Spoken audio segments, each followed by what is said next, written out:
Truth. Honesty. In my first in-person experience with the grief recovery method, I walked into the room and there on the wall was a poster which read, "Tell the truth about yourself all the time." Truth is very important to God. In John 4:24, the Bible teaches us that God is spirit and his worshipers must worship him in spirit and in truth. And then a little later on, in John chapter 8, in verse 32, Jesus says, "Truth will set us free." Over the years, I have imagined almost any word I can think of going in that sentence, and they all apply. Truth sets us free from fear. Truth sets us free from sin. Truth sets us free from doubt. Truth sets us free, as Jesus said. In Romans 1:25, the Bible talks about how wrong it is when people exchange the truth of God for a lie. God knows how he created us. He knows best how we will thrive, what action steps to take, what decisions to make in order for us to thrive.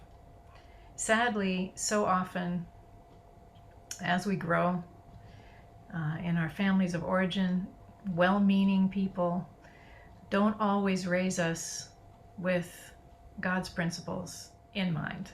Could it be possible that I have some error, some wrongness in the way that I might be viewing or reviewing the moments in my life that caused me stress or anxiety, or the things that have been a source of pain or trauma or regret?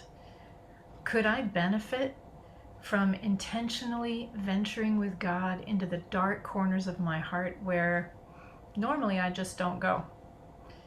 Since God is there already, and darkness is as light to him, it says that in Psalm 139, verse 12, God knows the secrets of every heart, Psalm 44:21. Why not take time to investigate what is really true in my heart?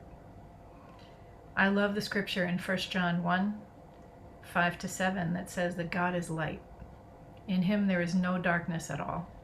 If we walk in the light, as he is in the light, we have fellowship with one another, and the blood of Christ purifies us from all sin. God heals in relationship, in truth. When we have a true relationship, identifying the darkness in our hearts and lamenting, truthfully, deeply lamenting to God our feelings, our emotions, our regrets, the things we wish could have been different or better or more in any relationship, God will heal that relationship. He promises that. Psalm 147 verse 3 says, God heals the brokenhearted and he binds up our wounds. He is our healer. How does he heal? Telling the truth about ourselves is the first step. The grief recovery method is a process of discovery. It's a tool that helps us discover the truth that we may have stuffed away in dark corners of our hearts, where we don't even realize it's festering and causing us harm and leaking into bad dynamics in other relationships quite often. Ecclesiastes 3 teaches us that there's a time for everything, even a time to be silent, even a time to grieve. Maybe it would be beneficial to take some time and examine our thought life, examine our impression of our past, and see if there aren't some deep lessons that God intended for me to learn there that perhaps I missed.